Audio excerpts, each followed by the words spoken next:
the itch to grow. And if that means walking away from a certain setting to find God, I think it's valid, because I believe it is when you're in the wilderness, it's when you're alone sometimes, and not for long actually, is where your faith is forged. That's when your faith becomes stronger, becomes fortified. Of course, when you're away from church, walking away from church entirely is in my opinion, not the best of choices to make when you're feeling that. But there's some moments that you feel the call for. You also need to be very considerate. All right? Kuona mtu ametoka kwa nyumba and they have carried the entire family.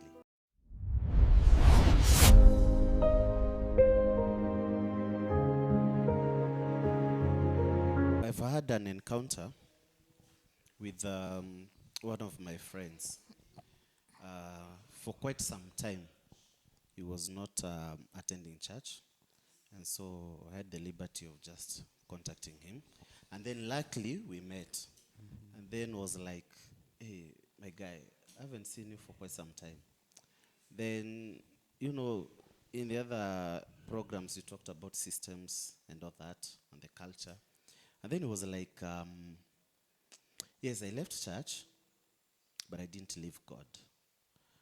Okay, that statement, in a way, it didn't settle well with me. I went and sat down and tried to imagine, to think about that statement, and asked myself, is leaving church tantamount to living God? That is leaving church the same as living God? And I came to realize that sometimes we've made God to seem as if he can fit into our system. Reading the story of Jesus and the Samaritan woman in John chapter 4, verse 21, Jesus is telling the Samaritan woman that a time is coming whereby you will neither worship God on this mountain. He was talking about Mount Gerizim, whereby the Samaritans treasured that mountain where they would go and worship. You will neither worship God on this mountain, nor in Jerusalem, where the Jews, the Jews believed that you have to be in Jerusalem for you to meet God. All right? So, and that idea and that whatever has been running through my mind. Yeah? Can we find God in the system? Yeah? Because I believe even today that is what we are having. That we think by going to church, we'll find God there. By not being in church, somebody else will say, by not being in church, you will not find God. Being real, and you find that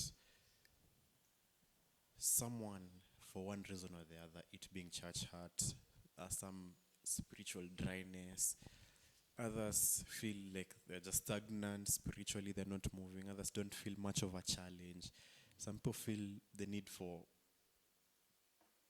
just separating themselves. And I thought for a while, and actually, to me it made sense, because why is this person being pushed away? Why does this person feel they're not welcome, or they're not comfortable? And I think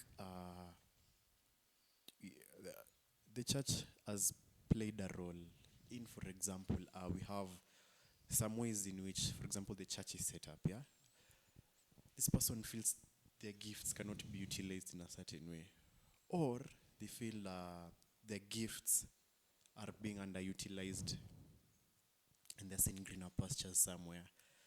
I'm against it, and I'm against what we call dabbling on both sides, yeah? Someone is comfortable playing with the spiritual world in Christ, and they're also comfortable with dabbling that on the secular life. And I think it's very valid for them to feel that. Sometimes even people feel the itch to grow. And if that means walking away from a certain setting to find God, I think it's valid, because I believe it is when you're in the wilderness, it's when you're alone sometimes, and not for long actually, is where your faith is forged. That's when your faith becomes stronger, becomes fortified. Of course, when you're away from church, walking away from church entirely is in my opinion, not the best of choices to make when you're feeling that. But there's some moments that you feel they call for, hey, Abu, let me take a break, Kwanza. This to me is not adding up. This to me is not even making sense. Yeah? Sometimes I feel it's necessary, but the problem is you don't identify those niche situations in which we feel it's important for someone to feel they need to step away. And I believe there's some very important situations where it's very necessary to actually feel that you need to walk away. Not even walk away, take a break from church. Walking away entirely is, I think, that's a different meaning by definition. But I believe there's some moments where not necessarily leaving God, but you leaving church to go and find God in a personal level. That's very important for a believer. Yeah. Yeah, and I actually agree with whatever you guys have said. And do I think God exists outside the church? I really think God exists outside the church because, you know, the way I usually think about the church, I think about the church as a hospital, you know, and a hospital on a normal occasion is full of, sick people. But the modern church we have, think about it. Venye tu tulisema in the previous podcast, it's like this modern church we have, people are pretending they're not sick. And as a doctor, Luza disabina leo. If you're a doctor, Derek, and somebody came to you, and unaona vizuri mse amekatika mkono, but you tell them, can I fix that? And they're like, no, I'm not sick. You see?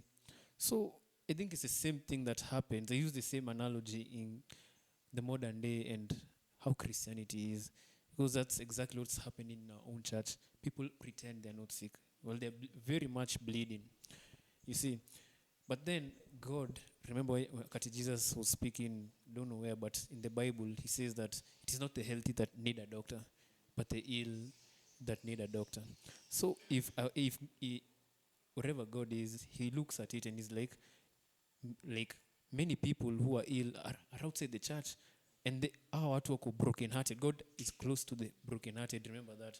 So I really believe, personally, may have this personal conviction where I actually met God outside of church. And this is coming from a person whose mom is a Sunday school teacher.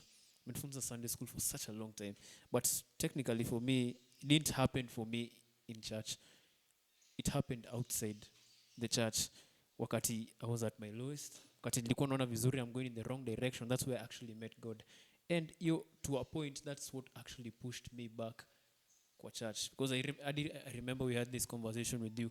Pastor Sam aliniambianga that as a believer, you have to surround yourself with a community of other believers. Isolation is the worst thing you can do for yourself. For me, I strongly believe that church is like an introduction to Christ. Like it will give you the pavement of how to pray, how to worship, how to handle certain situations, but it doesn't necessarily give the basis of your relationship with Christ.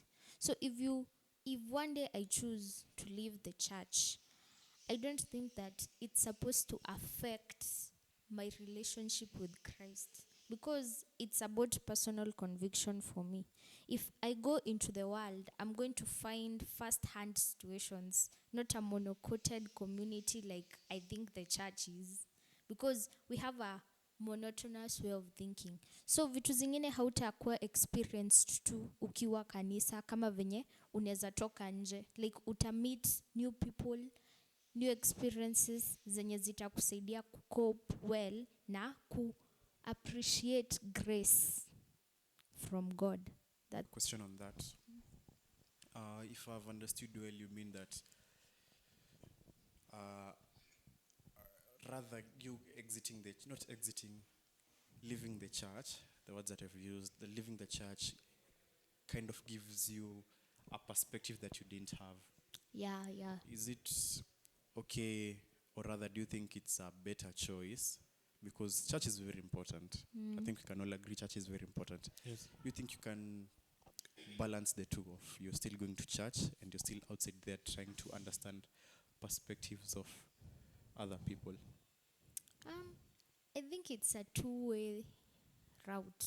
Either you're in or you're out. You can't be lukewarm. So okay, the now what, how will I say, ile makosa yenye unaweza fanya after umeenda into the world ama umeondokea kanisa ni kufumble. Juu unaweza pata the influence ya the secular world ina kupull in more than kanisa venye inaweza kufanya ukwe grounded. But ukiangalia at a personal level, at a physiological level of how you set your goals ama your mindset, unaweza pata when you go out into the world itakuwa easier ku resonate depending on how you relate with people. Itakuwa easier ku resonate with, okay, let me use just grace, like utakuwa more appreciative of grace than ukikaa kanisa. Sijui kama, I don't know if I've answered your question. Okay, you have, but in a sense, I feel like I'm not understanding you entirely because I don't think we're on the same page on, by definition. Okay, what is your understanding of leaving the church? Oh, my understanding of leaving Because the church ni hiyo route ya wewe kukuja kanisa kila Sunday ama you participating in church activities. una get hiyo ndo leaving the church according to me. Okay. And you've said that abandoning Sunday activities as a congregation, abandoning church activities rather than general attending, participating, putting it aside, and you're like, let me gain understanding of the world by leaving the church is what you feel it shouldn't affect your relationship with God. Yeah, true. Okay. Gotcha. So I think to strike the balance, number one, we need to, in my own belief, is that, when we are saying you're in church, we are not talking about 24/7 presence in the church, all right? And in taking the route that our sister here has taken, is that I can still be in church and I can still experience the world. So it's my firm belief that it's not a must that I leave the church so that I may be able to experience what is in the world. I can still experience. But now, in most cases, you find that the people coming back to my story, I've told you that I was fixated in the statement that leaving church is equal to leaving God. At that moment, I was cocooned to the belief that God is only found in church, that you can only find God in church, you can only find grace in the church. But again, I read the book of Acts chapter 17 verse 24, where the scripture says that God cannot be confined into a house that is built by men. All right? And this broadened my thinking and my understanding, again coming back to Isaiah chapter 60. Heaven is my throne, the earth is my footstool. So I was like, okay, if this God is so big that heaven is his throne and the earth is his footstool, so again this person cannot be confined into a house, into a place. Now I've had an encounter, not one, not two, many encounters of people. By the way, before I talk about the encounter, do you know it's not a must you be in church for you to be born again? True. Do you know it's not a must a pastor or somebody comes and prays for your salvation, for you to receive Christ? I've had an encounter of people who never attended church, who never had any association with any pastor, but they were convicted when they were outside church. They met with God outside, they met with Christ outside church, they were convicted, they accepted Jesus, and then after that, they were brought into church. Look at the case with Saul. Saul was not transformed while in church. Actually, he met Christ in a very unfamiliar situation. He was on his way to Damascus to do what? To persecute the church, to persecute the believers, to arrest, to put believers into prison. But on his way, he encountered with Christ. After that encounter is where now Christ directed him to the temple, to the church. All right? So I believe in as much as we need the church, All right? Let us not make it as if God is only in the church. Because now we will be going back to the Old Testament times whereby the presence of God was confined in a temple. You know, the covenant was written on stone tablets. They were placed in an ark, and the ark was in the temple, a specific place known as the Holy of Holies. Holies. That means that if you wanted to encounter God, you had to travel all the way from your house, all right, from your town, from your city. You come all the way to Jerusalem, to the temple, where the presence of God was. But now God brings in a new ideology and a new plan. In the book of Jeremiah, he tells Jeremiah that I am going to write a new covenant. And this new covenant will not be in stone tablets that are confined in a temple or in a place. But I'll write this new covenant in the hearts of my people. So what does that tell you? It tells me that God is here, God is there, God is everywhere. All right? He's all over. Why do we need then to go to church? Like my brother has made me to go back to a conversation we had very long time ago. I forgot. We need a church because that is where we have a community of believers, people who will help us grow together. You know, when you're outside, there are some blind spots you will not see, but your brother will see some blind spots in your life, and they will highlight them to you, and you'll be able to see them. You'll be able to correct. Yeah. So we are there to build each other. The purpose of the church, not necessarily because God is in the church. God is everywhere. Actually, his name is Jehovah Shammah, the ever-present. All right? So going to church is also a way of, what do we call it? It's a way of fulfilling the scripture.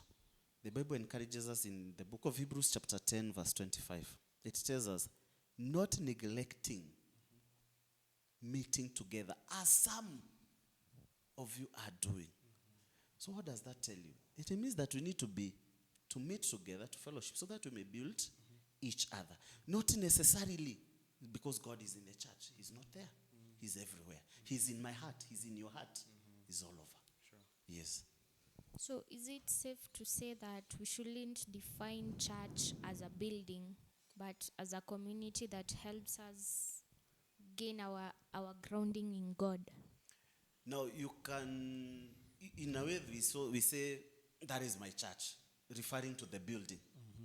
But now, if right now we decide to ondoke, na ukute kwamba that The church is empty.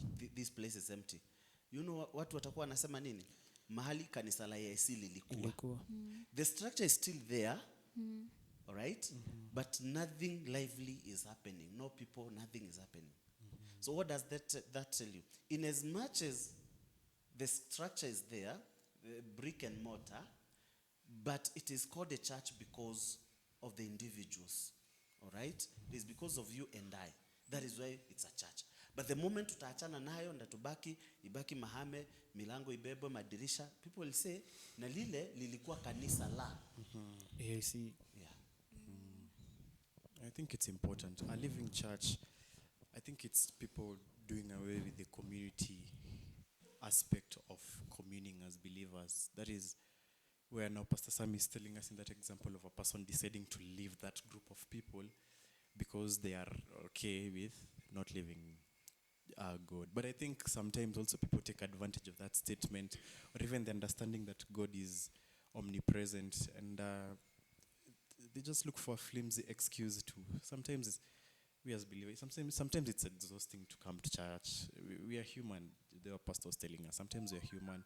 Sometimes unachoka, uko na uvivu. You know, you have weaknesses as a human being, and I think kwa watu sasa ushindwa kuvumilia hiyo, sasa ndio wanasema so ilinikosea, so mimi nimeachana hiyo kanisa, lakini mimi niko na Mungu. But it's very important, the Pastor Sam has said, community, and the way Josh is also telling us, the community aspect of the church is what is really important, because tukitoka hapa tuseme tumeachana na hii, tuseme hii kanisa ya AIC, alafu tuende tuchimbe shimo mahali alafu tukue tunabudia Mungu hapo, watakuwa wanasema wale watu walikuwa na there's always a mark that people that you leave, especially when you commune as believers, and it's very powerful and something I tell people not to neglect. If something has been there since time memorial, I don't think we are the wise ones to come and try and outdo it because we feel we have got a new revelation nini.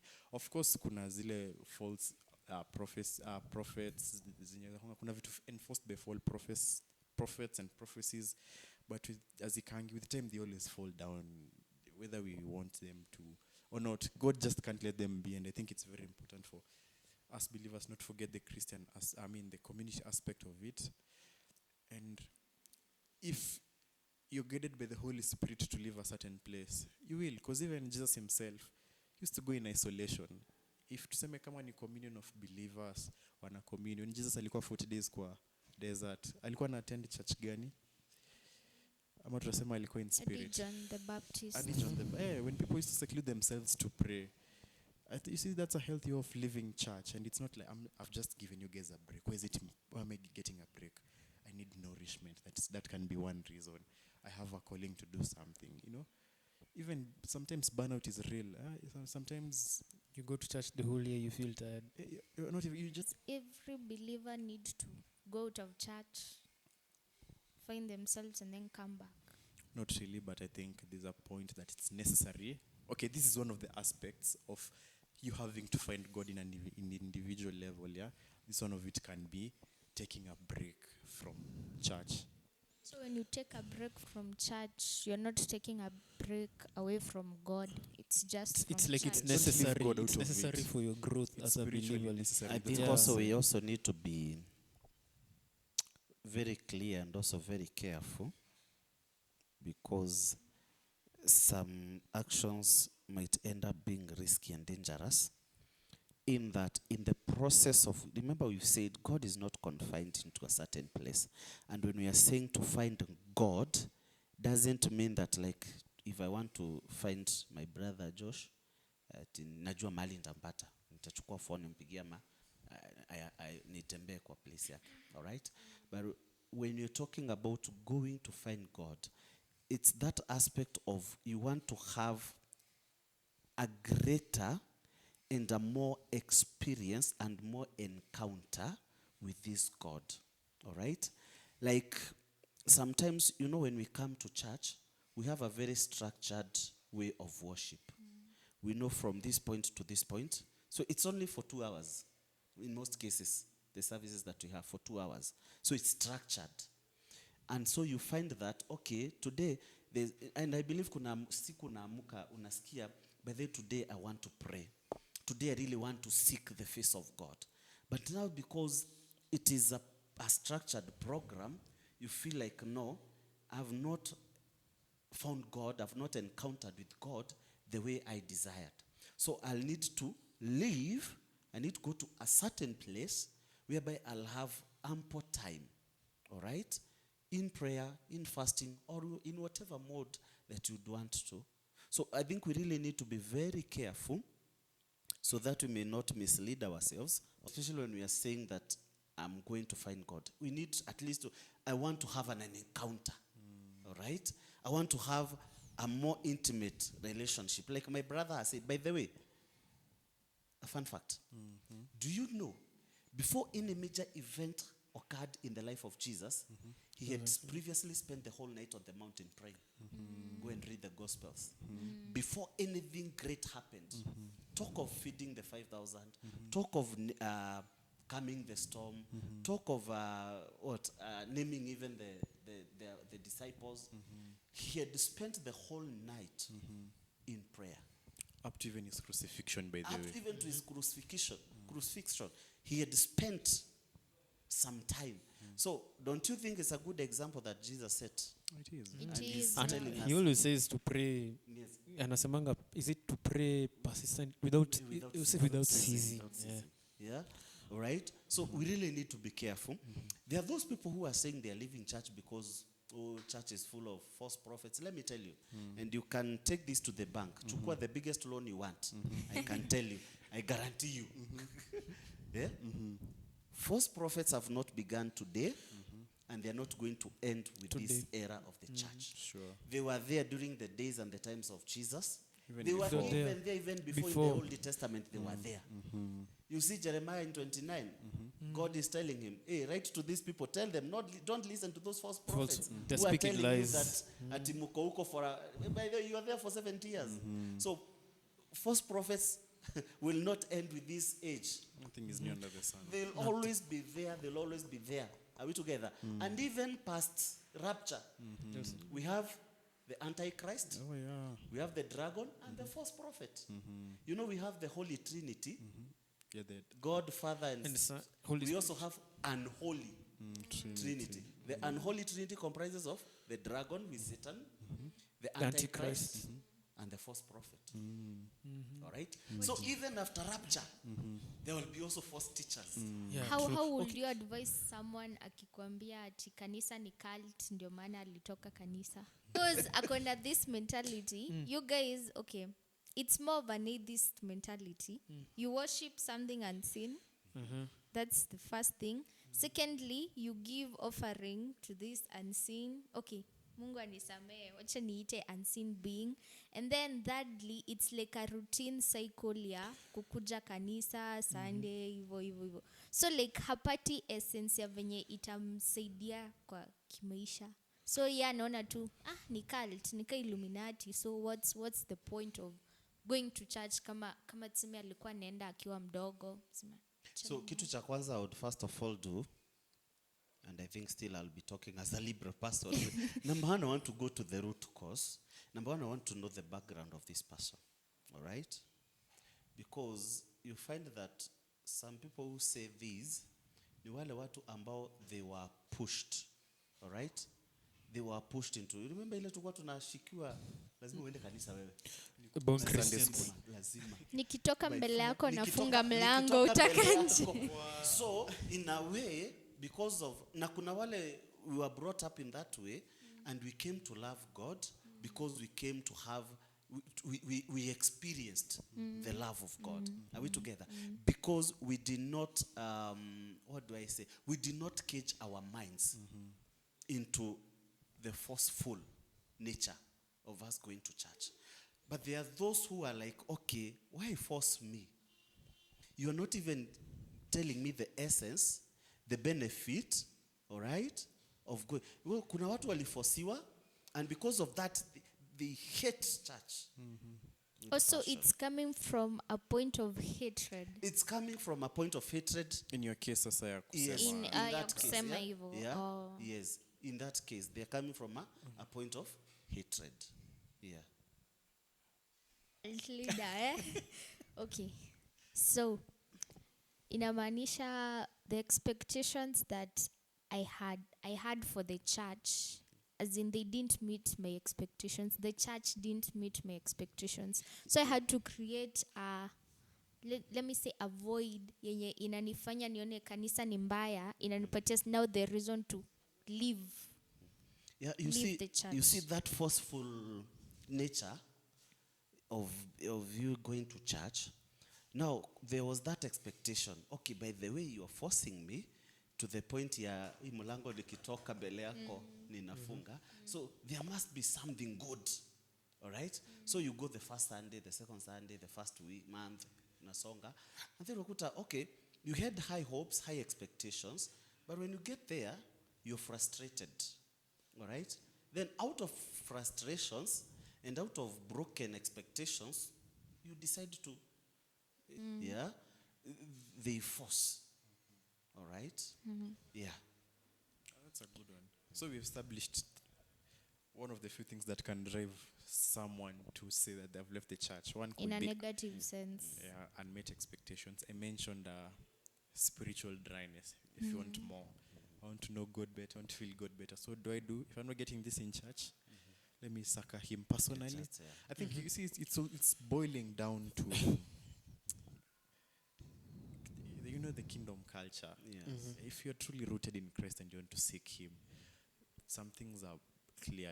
And if it also circles back to the first one. Okay, first we said Christ is not confined in the church walls. Okay, conventionally four walls. Christ is beyond that. And they said that people need to feel Christ each and everywhere you go. Do you think it's possible, especially even at our homes? We can have a small church, we can have a small altar of worship because we commune as a family strongly before sleeping. The A Bi- family the Bible that does prays say together. like kumbuka ile verse tulikuwa tunasema like where two or more are gathered there I am. So that leads me to believe that doesn't really like God venye tu pastor Sam amesema God doesn't have to be confined in the walls of the church. Like you can still meet with other people, and that's but they even look through history hadi wakati the believers were left by Jesus, that's how they used to do it. They used to commune together, used to worship together, and their God was with them. So I don't really think it should only be confined Confined within the walls of a certain building. it doesn't have to be like that. Yeah, actually, Josh has read my mind. How did the first church begin? They didn't have a structured way ati tunajenga pale, but ilikuwa inaanza kwa the house, the family. But then let me tell you, we need to, and I'll always tell people and I'll always emphasize this, we need to strengthen the family altars. There is a song, I think your mom likes it. There is a song that was sung by, I don't know which choir. I think tukikutana she will tell me. Ati baba awe askofu, mama awe mchungaji, na watoto wawe wainjilisti. So in essence is the church, the altar, let it begin from the family. You know, it's the smallest unit. If you build the family altar, then when we come to this, so imagine we have like 50 families. So those are 50 altars. Then we all come and converge. So powerful. We Oh my build a goodness. very powerful and a very strong community. Yeah. A community that will not hurt other people because we are all like-minded. We know where we are going. We are Christ-minded. We are kingdom-based. All right? So we need to emphasize on the need to begin at the family level. Let us build a very strong church at the family level. When we build that church, we will not even have a problem with the drifters in our families. Because number one, at the family altar, we will have trained our children. Are we together? And you know, right now there is a very powerful generation, the generation Alpha. Because these are children, I have them in my house, 2 of them. Very Na energetic. wamenikalia. Si rahisi. I normally say mimi ni kichwa ngumu lakini wale. You know, our si wale, you know, when we were growing up, there is this fear that was, ikifika kwa mzazi amesema, nimekataa na staki hiyo. You wouldn't question. But today, Generation Alpha mwambie, staki, the first question, kwa nini? You'll have to explain. Tell me why. Tell me why. Make it make sense. Make it make right? So, and because we have that generation, and by the way, they are very good, so long as umewa convince, umepea the essence, they are very good in following. Just make sense. Just makes sense. It just makes sense to them. Ni hivyo. Iko sawa. So if we build that family altar, all right, and let it make that, and let us make it that it's not forceful thing. I'm not forcing you to know this God. Because, you know, knowing God and loving God is personal. True. All right? And that's why I think it's in another program that I said, the gospel is not about forcing people into loving Christ or into embracing Christ. No. It's just like if I'm a marketer, niko na product ninauza. You know, I won't come and force you nikwambie nunua hii mic lazima. No, I'll come and tell you by the way I'm selling this product, these are its benefits and what have you. So ikikunaisi si unanunua. But sasa ilifika mahali we were being our parents are selling Christ to us, but they are selling us in a forceful way. All right? And then sasa so my point is the family altar. Tukianza ile base, that foundation, then we have a very strong and a very powerful And Pastor, church. don't you think that in today's world, it's something that's been happening for a long time. The devil always attacks that family. You know, targeting he always targets that family altar. And how do you even respond to an attack to your, to a family altar in the first place? Number one, you need to close all the loopholes. All right? All the loopholes. Mahali ambapo anaweza ingilia, mahali anaweza penyea. Na anaanza na wapi? Misunderstandings, miscommunication. Are we together? Disunity. You'll only strike na kakitu kamoja tu kadogo sana. Alafu inafungua hizo zingine. Inafungua hizo zingine. So what you need to do is this. Don't allow the devil to have a base. Or even, unaona hata kale kamwanya. There's a saying in Kiswahili ambayo usipoziba ufa utajenga ukuta. Unaona huo ufa? Now, you see, unaona that crack in the family. Deal with it immediately. Because that crack ndiye ataitumia. Are we together? Then again, we also need to be very careful. You know, you have these people who are very too friendly that they go disclosing their family problems and challenges to people. What does the Bible say in one of the Corinthians? That the devil masquerades As an angel of as an light. angel of light. Are we together? And this reminds me, there's a story, there's a song imeimbwa na Bahati Bukuku some years ago about a gentleman called Tupatupa. Tupatupa was a very wealthy man. He had indulged in all manner of luxuries and all that. And so one day, alienda akalewa na usiku kaingia sana. So he was going home, he saw two lights coming.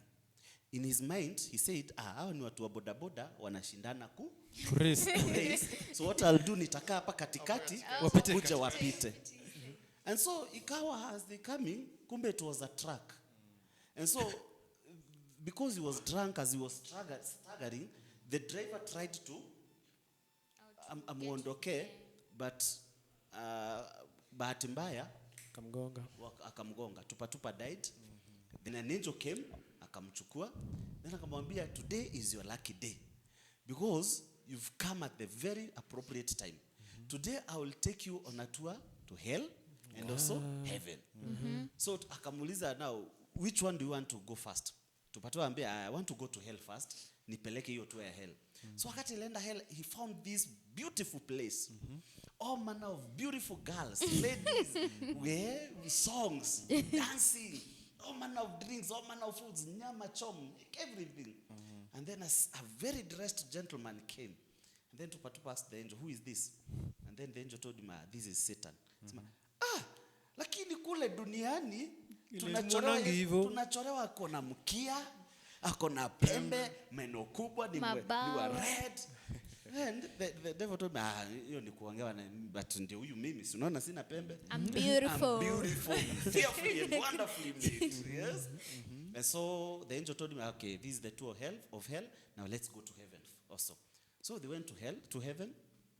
And Tupatupa says, alipofika kule, he found a very boring place.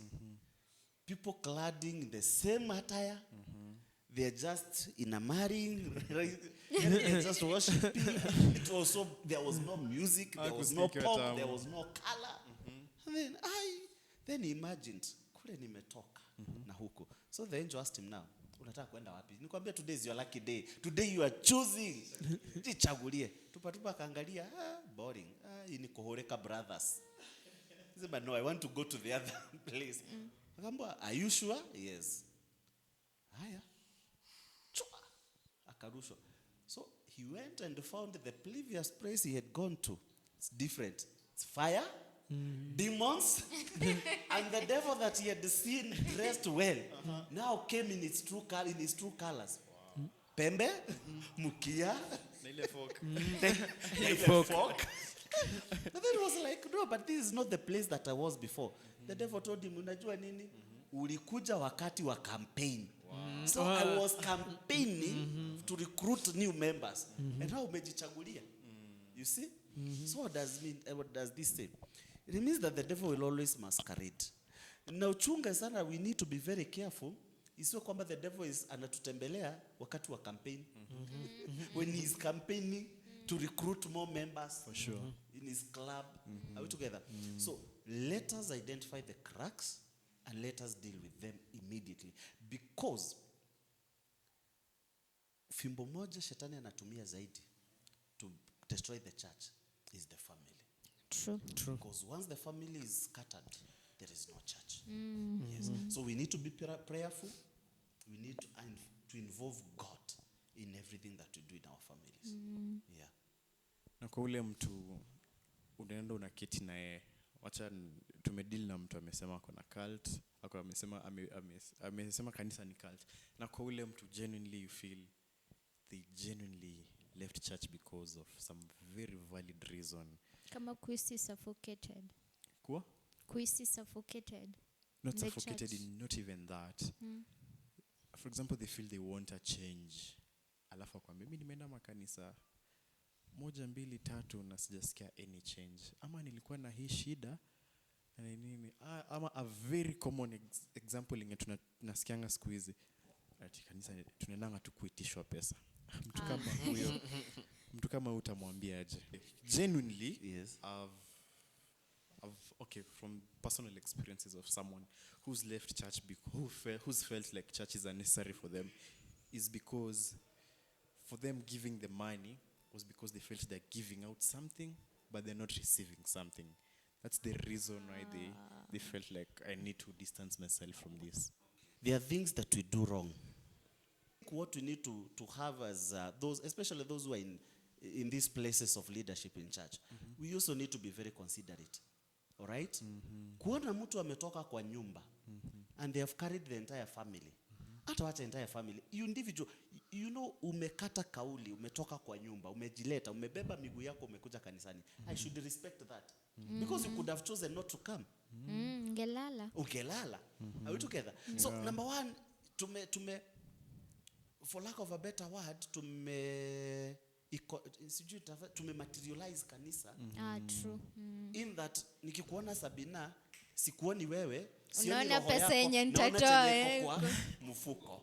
Ama unasema leo najua huyo amekuja, sadaka lazima ifike. Hiyo sadaka lazima. Are we together? So I'll cook up things. You know, we need to take a break. Even if it's a development. Okay, tuko na hii mjengo, okay. Give up, because you also have a personal life. True. You also have personal projects. Responsibilities. And I know hapa naweza rushiwa mawe, but I'm ready kupokea hizo mawe. I'm ready kwa hayo mawe. But truth be told, you have a personal life. You have personal projects. Okay? Si ati kwamba hata unajua hata nikitafuta zile pesa, in as much as I want to serve God, it's not a guarantee lazima nizilete. True. It's not, sio lazima. Ni zangu nimefanyia sweat. But ukiona nimetoa, it is because out of the love for God. Are we together? So such kind of a person unaweza muelewa. And now what you need to do is, you need just to talk to that person. Encourage that person. Mwambie, okay, by the way, I'm very sorry that you've fallen into those wrong hands, but let us pray. God will direct you and will guide you to a better place. Yes. Without being judgmental. Yeah.